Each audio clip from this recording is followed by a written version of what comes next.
సాహసాలకి చిరునామా, సాహసమే ఊపిరిగా తన జీవితాన్నే సాహస క్రీడకు అంకితం చేసిన వ్యక్తి K Rangarao. Adventure club of Andhra Pradesh స్థాపించి వందలాది మందిని సాహస క్రీడల వైపు తీసుకెళ్ళినటువంటి మార్గదర్శకుడు. రాష్ట్రం విడిపోయిన తర్వాత అడ్వెంచర్ క్లబ్ ఆఫ్ తెలంగాణ అని కూడా మరో సంస్థని ఏర్పాటు చేసి తెలంగాణ రాష్ట్రంలో చాలామంది క్రీడాకారులని సాహసం వైపు తీసుకువెళ్ళి ఈ రెండు రాష్ట్రాలలో సాహసానికి చిరునామాగా నిలిచారు కె రంగారావు. మరి అటువంటి వ్యక్తి ఈరోజు మన స్టూడియోకి విచ్చేశారు.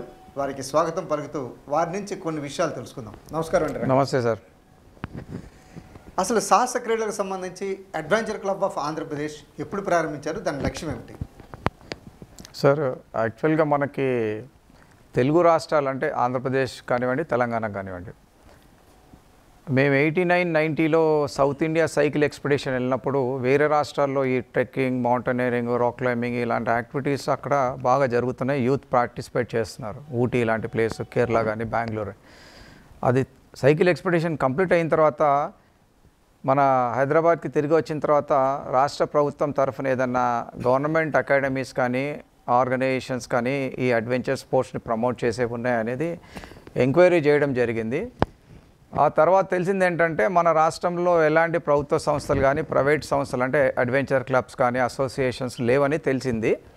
తర్వాత మనము 91లో అడ్వెంచర్ క్లబ్ ఆఫ్ ఆంధ్రప్రదేశ్ అని రిజిస్టర్ చేయడం జరిగింది.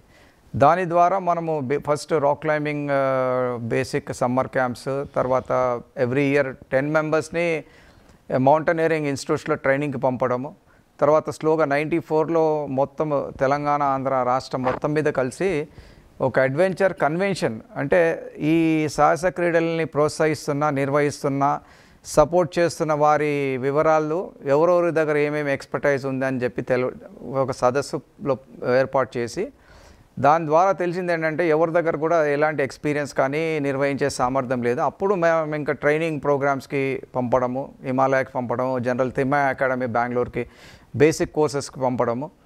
ఇట్లా చేసిన తర్వాత మనం రెగ్యులర్గా ఫస్ట్ రాక్ క్లైంబింగ్, ట్రెక్కింగ్ వీటి మీద మనము స్టార్ట్ చేసినాము. అదేవిధంగా నెక్స్ట్ 1995లో మొట్టమొదటి తెలుగు రాష్ట్రాల నుండి mountaineering expert Gangotri 2 Garhwal Himalayan రీజన్లో మనము నిర్వహించడం జరిగింది. అది ఎటువంటి ప్రభుత్వం నుంచి ప్రోత్సాహం కానీ, సపోర్ట్ కానీ లేకుండా మనమే మొత్తం కూడా మనం టీమ్ లీడర్గా నేనే భరించాల్సి వచ్చింది. 1,20,000 ఆ టైంలో. 95లో మనకి అప్పటి రాష్ట్ర ముఖ్యమంత్రి ఎన్టీ రామారావు గారు దీన్ని ఫ్లాగ్ ఆఫ్ చేసి మనల్ని ప్రోత్సహించారు. ఆ తర్వాత ఏంటంటే ఇది పరంపర అనేది కొనసాగింది. తర్వాత మనం ఏరో స్పోర్ట్స్లో పట్టు సంపాదించాం. Training program, parasailing, hot air balloon ఇవన్నీ కూడా. తర్వాత అవుట్బౌండ్ ట్రైనింగ్ అనేది కార్పొరేట్స్కి మనమే స్టార్ట్ చేసింది. శ్రీశైలం నల్లమల్ల ఫారెస్ట్లో 200 మందిని 2000లో తీసుకెళ్ళి అవుట్బౌండ్ లీడర్షిప్ నేను, నా ఫ్రెండ్ డేవిడ్ క్రిస్టఫర్ కలిసి దీన్ని డిజైన్ చేయడము, కార్పొరేట్స్కి అడ్వెంచర్ యాక్టివిటీస్తో పాటు లీడర్షిప్ కూడా మనము ఇంట్రడ్యూస్ చేయడం జరిగింది. ఆ తర్వాత ఏంటంటే ప్రతి ఫీల్డ్, ఏరో, వాటర్, టెరిస్ట్రియల్ వీటన్నిటిలో పట్టు సంపాదించి ముఖ్యంగా మనము శిక్షణ మీద ఎక్కువ ఫోకస్ చేస్తున్నాం. ఎందుకంటే శిక్షకులు కావాలి, ట్రైన్డ్ పీపుల్ ఉంటేనే ఇతరులకి ట్రైనింగ్ ఇవ్వగలుగుతాం కాబట్టి వాటిని చేయడం అయింది. అదేవిధంగా ఇప్పటివరకు కొన్ని లక్షల మందికి ఇవ్వడం జరిగింది. అవుట్బౌండ్ లీడర్షిప్, టైం మేనేజ్మెంట్లో తెలంగాణలోని Marri Chennareddy institute of mountaineering institute of ట్రైనింగ్లో హెచ్ఆర్డీలో సుమారు ఇప్పటివరకు 2,000 మంది ఐఏఎస్, ఐపీఎస్, ఐఆర్ఎస్, ఐఎఫ్ఎస్ వీళ్ళందరికీ కూడా ఐస్ బ్రేకింగ్ సెక్షన్ మనము వాళ్ళకి ఇచ్చిన టార్గెట్ని ఆ టైం లోపల కంప్లీట్ చేసి శబాష్ అనిపించుకున్నాం. దాంట్లో ఒక ప్రోగ్రామ్కి రిసోర్స్ పర్సన్గా మా మిత్రుడు ఎన్ఎన్ఆర్ గారు కూడా పాల్గొనడం జరిగింది. అలాంటి అద్భుతమైన అవకాశాన్ని మనకు వచ్చింది. సామాన్యమైన మనము నార్మల్ బ్యాక్గ్రౌండ్ నుంచి వచ్చి కూడా ఈ స్థాయికి ఎదగలుగుతున్నాం. రెండోది ఏంటంటే తెలంగాణలో కానివ్వండి, ఆంధ్రాలో కానీ అడ్వెంచర్ టూరిజంకి మంచి పొటెన్షియల్ ఉంది. పొటెన్షియల్ని వాడుకోవాల్సింది, ప్రభుత్వ పరంగా కూడా ప్రోత్సహించాల్సిన అవసరం ఉంది. అంతే సార్, మౌంటైనరింగ్ అంశాన్ని మీరు ప్రస్తావించారు. మొట్టమొదటి మౌంటైనరింగ్ ఎప్పుడు చేశారు? మీరు ఇప్పటి వరకు ఎంతమందిని మౌంటైనరింగ్ వైపు తీసుకెళ్ళారు? సార్, ఫస్ట్ మౌంటైనరింగ్ వచ్చేసి మనకి 95 sir, May 11th NT Ramarao గారు ఫ్లాగ్ ఆఫ్ చేయడం జరిగింది. అది గంగోత్రికి చాలా ఇబ్బందులు పడ్డాం. ఎందుకంటే అప్పుడు మన దగ్గర ఎక్విప్మెంట్ లేదు, ఫైనాన్షియల్ ప్రాబ్లమ్స్, అయినప్పటికీ కూడా ఏంటంటే Gangotri to 27th May, that is also ఒక కోఇన్సిడెన్స్. 11th May వచ్చి నా బర్త్డే అయితే ఆ రోజు ఎన్టీ రామారావు గారు ఫ్లాగ్ ఆఫ్ చేయడము, May 27th వచ్చి ఎన్టీ రామారావు గారు బర్త్డే. సో దాంట్లో ఏమైందంటే ఆ రెండు కూడా కలిసి వచ్చి చరిత్రలో మనది అనేది ఒకటి నిలిచిపోయింది ఫస్ట్ ఎక్స్పెడిషను. కాబట్టి ఆ తర్వాత ఏంటంటే ఎవ్రీ ఇయర్ మనం 10 నుంచి 20 మెంబర్స్ని basic mountaineering course either HMI, నిమ్, జిమ్లో కానివ్వండి మనం పంపడం జరిగింది, స్కాలర్షిప్స్ ఇచ్చి, IMF స్కాలర్షిప్, మన స్కాలర్షిప్స్ ఇచ్చి పంపడం జరిగింది. తర్వాత ఎక్స్పెడిషన్స్ అనేవి, ఎక్స్పెడిషన్ అంటే ఖర్చుతో కూడుకున్న పని. ఇది దాన్ని మనము సుమారు ఒక 15 ఎక్స్పెడిషన్ల వరకు కూడా ఆర్గనైజ్ చేయడం జరిగింది. 2016లో మనం నిర్వహించిన ప్రోగ్రాంలో సత్యబాబు, తర్వాత టైకోన్, విజయలక్ష్మి గారు, వీళ్ళు ముగ్గురు కూడా ఆంధ్రప్రదేశ్ నుండి రిప్రజెంట్ చేయడం జరిగింది. అదేంటంటే ఒక గ్రేట్ ఎక్స్పీరియన్స్.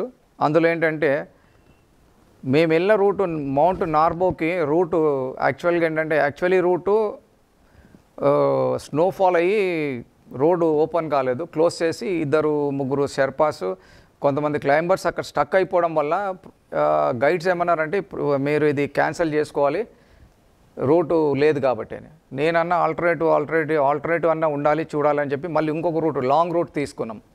లాంగ్ రూట్ తీసుకొని అక్కడ ఒక క్యాంప్ ఎస్టాబ్లిష్ చేసి వెళ్ళిన టీము.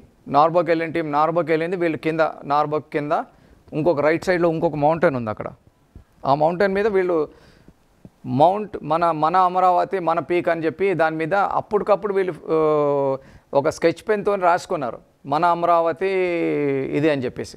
అది అక్కడ డిస్ప్లే చేసి దాని నుంచి మాట్లాడడం కూడా జరిగింది. To love towards our place, అంటే మన ప్రాంతం గురించి ఒక మౌంటైన్ నుంచి మాట్లాడడము, దానికి ఆ పేరు పెట్టడం అనే దాన్ని కాంట్రవర్షియల్ చేయాల్సిన అవసరం లేదు సార్. అబ్దుల్ కలాం గారి పేరు ఉంది, ఒక పీక్కి నేమ్ ఉండదు కామన్గా. దానికి ఏంటంటే మనం ఏంటంటే అబ్దుల్ కలాం పీక్ అని పెడతాం. దాని ఏంటంటే గవర్నమెంట్, సర్వే ఆఫ్ ఇండియా వాళ్ళు ఇదన్నీ ప్రాసెస్ అవుతుంది. కానీ మనకంటూ దానికి పేరు లేదు కాబట్టి ఒక పేరు అనేది ఇచ్చినాం, అది ఆ సాటిస్ఫాక్షన్. రెండోది ఏంటంటే ప్రభుత్వ నిధులతోనే మనం వెళ్ళి మొత్తం ప్రభుత్వ సపోర్ట్తోనే వచ్చిన తర్వాత దాని నుంచి బెనిఫిట్ పొందాలని అనుకుంటే అది కరెక్ట్ కాదు మౌంటైనరింగ్లో. But we have done. Satibabu కూడా బేసిక్ కోర్స్ కంప్లీట్ అయింది, మౌంటైనరింగ్లో ఇన్వాల్వ్ అయినాడు, చాలా చేయాలనుకుంటున్నాడు. కానీ ఆర్థిక పరమైన అంశాలు ఒకటి, టెక్నికల్గా టీమ్ సపోర్ట్ లేదు. సో ఆంధ్రప్రదేశ్ నుంచి ఈసారి మీ వేదిక మీదుగా ఏంటంటే మన తెలుగు 2 రాష్ట్రాలు కూడా ముఖ్యమంత్రులు స్వయంగా కలిసి ఒకరికొకరు సహకరించుకొని తెలుగు జాతి ఔన్నత్యాన్ని, గొప్పతనాన్ని తెలియజేయాలి, ఐక్యంగా ఉండాలి అని అనుకొని ఒక అద్భుతమైన సమావేశం ఏర్పాటు చేసుకున్నారు. అదేవిధంగా మనము గత 2 సంవత్సరాలుగా APTS జాయింట్ ఎక్స్పెడిషన్ అనేది ఒకటి ప్రపోజల్ జరుగుతుంది. ఈసారి 2 ముఖ్యమంత్రులు కూడా సహకరిస్తారు. వీళ్ళతోనే ఫ్లాగ్ ఆఫ్, ఇక్కడ ఆంధ్ర ముఖ్యమంత్రి, అక్కడ హైదరాబాద్లో తెలంగాణ ముఖ్యమంత్రిని ఫ్లాగ్ ఆఫ్ చేయించి బేసిక్ కోర్స్ మౌంటైనరింగ్ మరి చిత్తశుద్ధి 3, ఒక ఆంధ్ర నుంచి, తెలంగాణ నుంచి 3, తర్వాత లైజన్ ఆఫీసర్స్ మా నాగేశ్వరరావు సార్ లాంటి రిసోర్స్ పర్సన్ని కూడా టీంలో ఇంక్లూడ్ చేస్తాము. వాళ్ళు కూడా part and parcel of the mountaineering expedition. ఎక్కడి వరకు వస్తారో వాళ్ళ వరకు అక్కడ వరకు తీసుకొని రిసోర్సెస్ డెవలప్ చేస్తాను, ట్రైనింగ్ మాట నేను ఇస్తాను. కాబట్టి అదొక అద్భుతంగా చరిత్రలో నిలిచిపోవాలి. తెలుగువారి ఐక్యత, తెలుగువారి పౌరుషము, తెలుగువారి పట్టుదల, తెలుగువారు సాధించలేనిది ఏది లేదనేది నిరూపించాలనేది ఈ ఎక్స్పెడిషన్ని. అది నా చివరి కోరిక అని కూడా అనుకున్నాను, ఎందుకంటే ఈ తర్వాత ఎక్స్పెడిషన్స్కి నేను వెళ్ళలేకపోవచ్చు. కాబట్టి ఇది ఒకటి మొండిగా నెక్స్ట్ 2025 ఏప్రిల్ మే లోపల చేయాలనేది ప్రపోజల్ చేస్తున్నాము. మీ లక్ష్యం నెరవేరాలని కోరుకుంటూ మీరు ఇంకొక మాట అన్నారు, మౌంటైన్ మైన్స్ మాట్లాడడం అనేది గొప్ప అనుభూతి అని. అలాగే మీరు తెలంగాణ ఆవిర్భావ దినోత్సవం సందర్భంగా కొన్ని ఎక్స్పెడిషన్స్ చేశారు, దాని గురించి కూడా చెప్పండి సార్. యాక్చువల్లీ ఏంటంటే ఏదైనా మౌంటైన్ మీద కానీ, ఒక హైయెస్ట్ పాయింట్ మీద కానీ, వాటర్ ఫాల్ మీద ఏదైనా ఈవెంట్ చేస్తే ఏంటంటే అది ఒక పర్పస్ఫుల్గా ఉండాలి. రెండోది ఏంటంటే చరిత్ర అనేది ఉండాలి అక్కడ. అదే టైం పాస్కో లేదంటే అది చేసిన అని చెప్పేస్తే ఎవరన్నా గిఫ్ట్లు ఇస్తారు, లేదంటే ప్రోత్సహిస్తారు, ఇన్సెంటివ్స్ ఇస్తారనే ఆలోచన కాకుండా తెలంగాణ రాష్ట్రం అనేది అసలు చరిత్రలో ఎక్కడ కూడా ఏ రాష్ట్రం కానీ ఏ దేశం కానీ ఒక ఆవిర్భావ దినం అంటే ఫార్మేషన్ డే అని ఒక మౌంటైన్ మీద, whether it is a snow clad or snow bound mountain కావచ్చు, ఎక్కడా చేసిన చరిత్ర లేదు. అయితే నా మైండ్లో ఏమనిపించిందంటే మనం చేసేది ఒక చరిత్రలో ఇలాంటి బర్త్డే రోజు మనం సెలబ్రేట్ చేస్తాం, అట్లానే ఒక మౌంటైన్ మీద చెయ్యాలి అని నిర్ణయం తీసుకున్న తర్వాత నాకు టీమ్ సపోర్ట్ లేదు. ఫస్ట్ ఆఫ్ ఆల్ ఎవరు కూడా లేరు. మౌంటైన్ చేసిన వాళ్ళు ఉన్నారు, సియాచిన్ పంపించిన నా టీం ఉంది. కానీ మెయిన్గా వచ్చే వరకు ఫైనాన్స్ అంటే పర్ హెడ్కి 2 lakhs to 2.5 lakhs మనకు ఖర్చు వస్తుంది. ప్లాన్ చేసిన తర్వాత చివరి వరకు మార్చి వరకు కూడా ఫైనల్ అవ్వలేదు. తర్వాత అనిపించింది మనం చేయలేమేమో, ఇంకా దేని గురించి డ్రాప్ అయిపోదామని. సడన్గా మా మిత్రుడు కల్పేష్ పిలిచి ఒక 1 lakh rupees ఇచ్చింది నాకు. 1 lakh ఇస్తే నేను నవ్వుతే సార్ బ్యాగ్లో పెట్టుకోండి అన్నాడు. పెట్టి మళ్ళీ ఎప్పుడు అడుగుతాడో తీసి ఇవ్వాలని చెప్పి 1 month బ్యాగ్లోనే ఉంచుకొని తిరిగిన. అట్లా మళ్ళీ పిలిచి సార్ నేను 1 lakh ఇచ్చినా మీరు ప్రపోజల్ మూవ్ చేయలేదు, లేదంటే ఈ టీం గురించి అనౌన్స్ చేయలేదు, ఏంటంటే వాట్ టు డూ. మళ్ళీ నాన్న సార్ ఈ 1 lakhతో ఏమవుతుంది అంటే సరే అని చెప్పి డిసైడెడ్ ఏంటంటే ఎనీవే పోవాలి. June 2 ఫైన్ అంత డిసైడ్ అయింది. ఏప్రిల్ నుంచి 30 kilometers ట్యాంక్ బండ్ మీద విత్ లోడ్. ఏజ్ ఆఫ్ 50-51 ఉన్నవాళ్ళం మేము ఆ రోజులో, 10 years బ్యాక్. అంటే ఆ టైంలో 30 kilometers with load 3 rounds tank bund పైన ప్రాక్టీస్ చేయడం, తర్వాత ఎక్సర్సైజ్ చేయడము, బ్రీతింగ్ కంట్రోలు, యోగా, లాట్ అంతా ఎక్సర్సైజ్ చేసాం ఆ ఏజ్లో. యంగ్ టీం కిరణ్ ఒకటి, రాజేందర్, రాఘవేంద్ర, అలీ, వీళ్ళు యంగ్ టీం కాబట్టి వీళ్ళు రిమైనింగ్ సపోర్టింగ్ టీమ్గా మాతో ఉన్నారు. May 18th రమణాచారి గారు మా state Telangana state youth advisor, chairman for Brahman Parishad, ఆయన మనకి ఫస్ట్ ఫ్లాగ్ ఆఫ్ చేశారు. మనం ఏదైనా కూడా యూత్ సర్వీసెస్ డిపార్ట్మెంట్ అండర్లో వస్తుంది మౌంటైనరింగ్ యాక్టివిటీ, అడ్వెంచర్ స్పోర్ట్స్లో రాదు. వాళ్ళకి ఇన్ఫర్మేషన్ ఇస్తున్నాం. మనం చీఫ్ సెక్రటరీ గారికి ఒక కాపీ పంపిస్తున్నాం. This expedition from the state is going to so and so place, day to time everything ఇచ్చిన తర్వాత, ఆయన ఫ్లాగ్ ఆఫ్ చేసిన తర్వాత మనం ఢిల్లీకి వెళ్ళినాం. ఇది ఒక చరిత్రలో నేనైతే ఇన్ని ఏళ్ళు నేను మౌంటైనరింగ్ అడ్వెంచర్లో ఉన్నా కూడా 2015 మాత్రం మర్చిపోలేను. ఎందుకంటే ఢిల్లీలో దిగడమే ఐఎంఎఫ్కి వెళ్ళినాం. ఐఎంఎఫ్లో ఏంటంటే అప్పుడు golden Jubilee celebrations of Indian first Everest expedition 1965 team అప్పుడు అక్కడ ఐఎంఎఫ్కి వచ్చింది ఆ సెలబ్రేషన్లో. దాంట్లో మేము పాల్గొనడమే కాదు, ఆ 65లో బతుకున్న హీరోస్ ఎవరైతే ఉన్నారో, సబ్మిట్ చేసిన వాళ్ళు, కమ్యూనికేషన్ ఆఫీసర్ అంటే టీం మొత్తంని పిలిచారు, ఫ్యామిలీ మెంబర్స్ కూడా. వాళ్ళతో 3 days స్పెండ్ చేసి వాళ్ళ అడ్వైజర్స్ తీసుకొని మేము లే లదాఖ్ వెళ్ళి స్టాక్ కాంగ్రీకి June 2 ప్రపోజల్ పెట్టుకున్నాము. అదేవిధంగా సబ్మిట్ అయింది. తర్వాత అందులో హయ్యెస్ట్ థింగ్ ఏమంటే 120 kgల బరువున్న కల్పేశాన్ని తీసుకెళ్ళడం ఇంకొక టాస్క్. అది ఆయన పర్సనాలిటీని తీసుకుపోవడం అంత సులభం కదా. ఆయన కూడా పాపం చాలా హెవీ వెయిట్, అసలు బ్రీతింగ్ ప్రాబ్లం వచ్చేది. అయితే ఏ ఎక్స్పెడిషన్లో మీరు చూడరు టీమ్ డాక్టర్ ఆ కంపెనీ కాడు, అంటే చెప్తారు కానీ లేదు, మన టీమ్ డాక్టర్ ఆ కంపెనీ కావడం. డైలీ బీపీ మెడికల్ చెకప్ ఖచ్చితంగా మార్నింగ్ జరిగేది. తర్వాత ఆక్సిజన్ సిలిండర్ క్యారీ చేసినాం మనమే, ఎందుకంటే ఎనీ ఎమర్జెన్సీ వస్తే ఒక ప్రాణాన్ని కాపాడాలంటే ఆక్సిజన్ క్యారింగ్ చేస్తే అది 6,000 7,000 is the not matter. But everybody is trained in high altitude mountain sickness. So ఇలా సక్సెస్ అయిన తర్వాత మన ఢిల్లీకి వచ్చిన తర్వాత మాకు ఇచ్చిన ఘన సన్మానం ఏంటంటే చీఫ్ గెస్ట్గా క్లోజింగ్ ఫంక్షన్కి పిలవడం జరిగింది వేణుగోపాల్చారి గారు. సో అదంతా ఏంటంటే తర్వాత వీటన్నిటికంటే ఎక్కువ అంటే సికింద్రాబాద్ స్టేషన్లో మేము ట్రైన్లో దిగినాం సార్, ఫ్లైట్ కాదు. గవర్నమెంట్ ఇంకోరు డబ్బులు ఇస్తే ఫ్లైట్లో దిగి రావచ్చు. మాదంతా జనరల్ కంపార్ట్మెంట్లో వచ్చినాం ఆ సమ్మర్లో కూడా.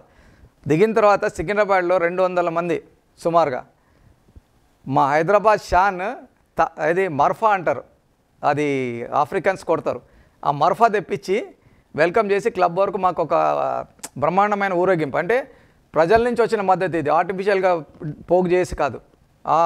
అది లైఫ్లో మర్చిపోలేం. ఆ తర్వాత నెక్స్ట్ ఇయర్ కూడా ఏంటంటే యంగ్స్టర్స్ కొత్త టీం 2016 నార్బో, అందులో సతీబాబు వాళ్ళు కూడా మా జాయింట్ వెంచర్లో ఉన్నారు అక్కడ. సో ఇది మన అమరావతి పీక్ వచ్చింది. సో అట్లా ఎవ్రీ ఇయర్ కంటిన్యూ చేస్తున్నారు. కానీ ఏంటంటే ఫైనాన్షియల్గా బర్డెన్ మాత్రం పడింది నాకు. ఇప్పటి వరకు ఎన్ని సంవత్సరాలు చేశారు సార్? తెలంగాణ వచ్చిన తర్వాత మనం 6 ఎక్స్పెడిషన్ చేయడం జరిగింది సార్. సేమ్ డే అక్కడ మీరు June 2 is a target. Peak మీదకి వెళ్ళి మీ మన అంటే పోర్ట్రేట్ చిత్రపటం ఉంటుంది కదా, అది నేషనల్ ఫ్లాగ్. సో అది జై తెలంగాణ అనేది నినాదాలు అనేవి మార్మోగేవి. ప్రతిసారి ఒక్కొక్క టీంని సెలెక్ట్ చేస్తాం. రుద్గైరాకి వచ్చి చేనేతని ప్రమోట్ చేయాలని చెప్పి. సో అట్లా every type first year Bathukamma చేస్తున్నాం. సో అట్లా ఎవ్రీ ఇయర్ ఒక్కొక్క థీమ్ మీద కాన్సెప్ట్ మీద చేసి అక్కడి నుంచి సందేశాన్ని ఇవ్వాలనేది మనం పెట్టుకున్నాం. యూత్కి ఏంటంటే ఒక సందేశం ఏంటంటే, మౌంటైన్ మీదకి వెళ్ళినప్పుడు కష్టము, నష్టము, బాధ క్షణకాలంలో ఏమవుతుందో తెలియదు. ఆ క్రెవాసిస్ ఓపెన్ అవ్వచ్చు, అవలాంచ్ రావచ్చు, ఏ టైంలో వెదర్ ఎక్స్ట్రీమ్ వెదర్ అయిపోయినా కూడా ఫ్రీజ్ అయిపోవచ్చు. ఇవన్నీ కూడా జరుగుతాయి.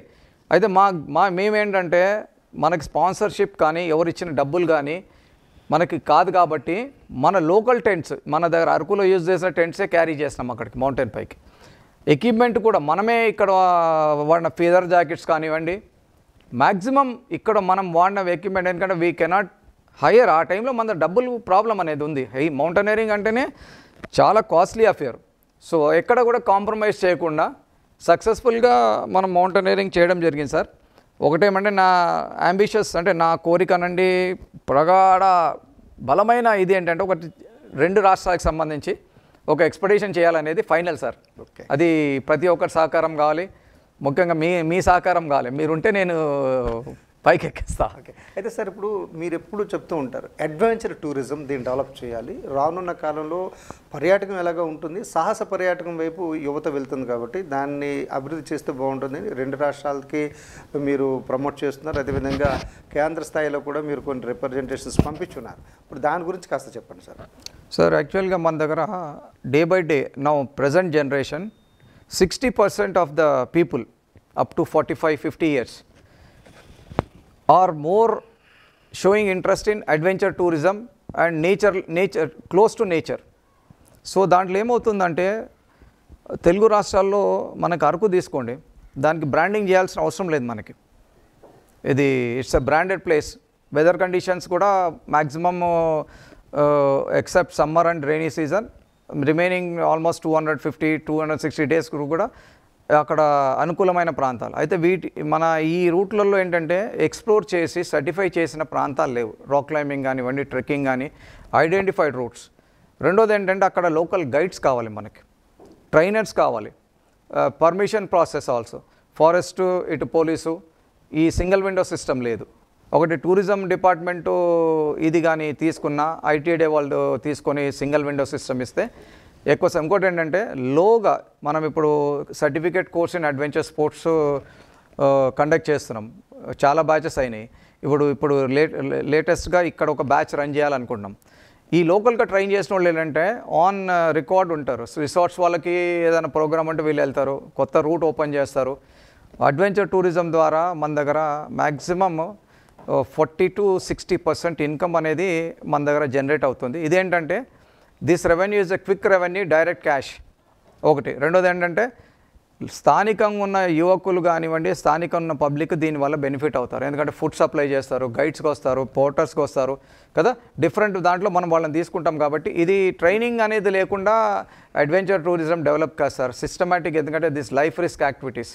ప్రజలు ఇప్పుడు అరకుకి వెళ్తున్నారు, ఒక జిప్ లైన్ చేసేస్తారు, లేదా ఇంకొక యాక్టివిటీ 5 minutes అయిపోతుంది, వాట్ నెక్స్ట్ అంటారు. సో ఈ ట్రెక్కింగ్ ఏంటంటే, క్యాంపింగ్ ఏంటంటే it will from morning to evening they will tired, full engaged in entire day, they sweat, చెమట వస్తుంది, ఫ్యాట్ కరుగుతుంది.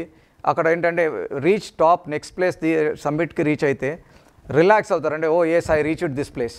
నెక్స్ట్ డే మార్నింగ్ ఎర్లీ లెగ్స్తే బర్డ్ వాచింగ్ కానీ, సౌండ్స్ కానీ డిఫరెంట్ వినడానికి ఉంటుంది.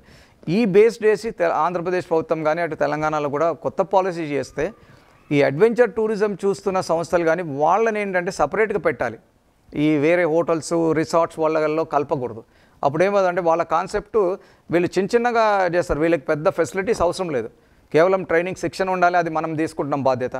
ఏంటంటే కొద్దిగా ఎక్విప్మెంట్ కావాలి వాళ్ళకి, కాబట్టి ఆ ఎక్విప్మెంట్ ఉంటే వాళ్ళు రన్ చేసుకుంటారు. ఎక్కువ సంఖ్యలో వాళ్ళే తెచ్చుకుంటారు, ట్రెక్కర్స్ కానీ. రాక్ క్లైంబింగ్ శివలింగాపురం నేను మోహన్ రావు కలిసి చేసింది, అది ఇప్పుడు ఎవరు కూడా టచ్ చేయలేదు. అదేవిధంగా మన దమ్కు దగ్గర కూడా మనమే చేసింది. ఇవన్నీ రూట్స్ ఓపెన్ అయినాయి, ఇంకా కొన్ని చేయాల్సి ఉంది, సైన్ బోర్డ్స్ పెట్టాల్సింది, దానికి సంబంధించిన సమాచారం ఉండాలి. ఇప్పుడు గవర్నమెంట్ పాలసీ ఏంటంటే హై పై 100 కోట్లు పెట్టిన వాళ్ళనే టూరిజం అని అంటే కాదు, చిన్నగా 5 లక్షల నుంచి 10 లక్షల వరకు ఉన్న వాళ్ళకి మీరు ఏం చేస్తారు సపోర్టు, అది క్లారిటీగా ఉంటే చాలామంది అన్ని డిస్ట్రిక్ట్లో కూడా ఒక ఇలాంటి ఆర్గనైజేషన్ సెట్ చేసుకుంటారు. దాని ద్వారా ఏంటంటే మనకి టూరిజంలో ఆదాయం వస్తుంది. ఇంకోటి మనకు పొటెన్షియల్ ఉన్న ఏరియాస్ ఇవన్నీ కూడా, అరకు కానివ్వండి, పాడేరు, ఇవన్నీ కూడా రంగశిల, ఇవన్నీ మనం చేయడం జరిగింది. ఈ వాటర్ ఫాల్ అనేది క్రేజ్ ఎక్కువైంది ఈ మధ్యలో. మనము పెద్దబాయిలో మనం దాని గురించి మాట్లాడుతుంది అడ్వెంచర్ దీని మీద వెళ్తాం కాబట్టి వాటర్ ఫాల్ గురించి తర్వాత మనం డీటెయిల్గా మాట్లాడదాం. ఇప్పుడు మీరున్నటువంటి ఈ 30 ఏళ్లలో మీ ప్రయాణం 30 ఏళ్ళుగా ఈ యొక్క అడ్వెంచర్ అనేది మీ లైఫ్లో పెట్టుకున్నారు. ఈ సక్సెస్ రేట్ ఎంత వచ్చింది మీకు, ఎంత మీరు సంతృప్తి పొందారా మీ ప్రయాణంలో? సార్ సాటిస్ఫాక్షన్ అంటే 91 నుంచి నేను 100కి 200% సాటిస్ఫై అయినాను సార్. అంటే నా వ్యక్తిగతంగా అంటే ఈ ఫీల్డ్ని ప్రమోట్ చేసినందుకు, ఇందులో ఇన్వాల్వ్ అయినందుకు. ఆర్థిక పరంగా మాత్రం మైనస్ సార్. అంటే అది ఎక్కడ మిస్టేక్ జరిగింది అనేది కాదు, నేను వ్యాపారం చేయకూడదు అనేది నా కాన్సెప్ట్. విద్యని ఉచితంగా ఇవ్వాలన్నట్టే ఇది కూడా మ్యాక్సిమం నేను అన్ని యాక్టివిటీస్ కూడా నేను డబ్బులు ఇచ్చి కూడా మీకు తెలుసు విషయాలు ఎంకరేజ్ చేస్తాం. ఎందుకంటే let them come and learn అనేది. కాబట్టి అదొకటి సాటిస్ఫాక్షన్ అంటారా, ఈ స్థాయిలో ప్రపంచంలో ఎవరు కూడా ఇలాంటి యాక్టివిటీస్ చేసి లేరు. అది ఒక ఇండియన్గా, తెలుగువాడిగా నేనైతే జీవితకాలము మర్చిపోను. ఎందుకంటే నాకు ఈరోజు ఇస్తున్న గౌరవం ఏంటంటే నా యాక్టివిటీని బట్టే ఇస్తున్నారు. నా వ్యక్తిగతంగా ఎవరు కూడా ఇది లేదు. ఏంటంటే ప్రతి ఒక్కరు సర్ప్రైజ్ అవుతున్నారు మన యాక్టివిటీస్ గురించి చెప్తే, అరే మన దగ్గర కూడా ఇలాంటి యాక్టివిటీస్ ఉంటాయా కదా. సో అవన్నీ కూడా ఏంటంటే సంతృప్తి ఉంది. బట్ ఇంకా ఏంటంటే ఇప్పుడు కొద్దిగా చేంజెస్ చేయాలి. మారుతున్న సమాజానికి అనుకూలంగా మనం కూడా మారి కొద్దిగా నా అనుచరులు చాలామంది కూడా ఏంటంటే దీన్ని టేకప్ చేయడానికి ట్రైనింగ్ అనేది నిత్యం జరుగుతుండాలి సార్. కొండలన్నా పర్వతాలన్నా మీకు ఎంతో అమితమైన ప్రేమ. ఆ ప్రేమతోనే ఈ 3.5 దశాబ్దాల పాటు దీనికే అంకితమయ్యారు. అదేవిధంగా ఈ ప్రయాణంలో మీరు సంతృప్తి పొందానని చెప్పారు. అయితే ఆర్థికంగా ఇబ్బందులు ఎదుర్కొంటున్నట్టు కూడా మీరు తెలియజేశారు. అయితే నేటి యువతకి మీరు ఇచ్చేటువంటి సందేశం ఏంటి సార్? ఒకటి, లైఫ్లో స్ట్రగుల్ అనేది ఎప్పుడు ఉండాలి సార్. స్ట్రగుల్ ఉంటేనే మనిషికి ఉన్నత స్థానం చేరడానికి అవకాశాలు ఉంటాయి. నిరంతర కృషి, పట్టుదల, సాధన అనేది ఉండాలి. ఇవి ఉంటేనే జీవితంలో ఎస్టాబ్లిష్ అవ్వడానికి, ఒక ఉన్నత స్థానం చేరడానికి, ఉన్నత శిఖరాన్ని చేరడానికి అవకాశాలు ఉంటాయి. రెండోది ఏంటంటే యూత్ షార్ట్ కట్ మెథడ్స్ కాకుండా సీరియస్గా లాంగ్ ఏదైతే స్ట్రెయిట్ మార్గం ఉంటుందో దాన్ని ఫాలో చేయండి.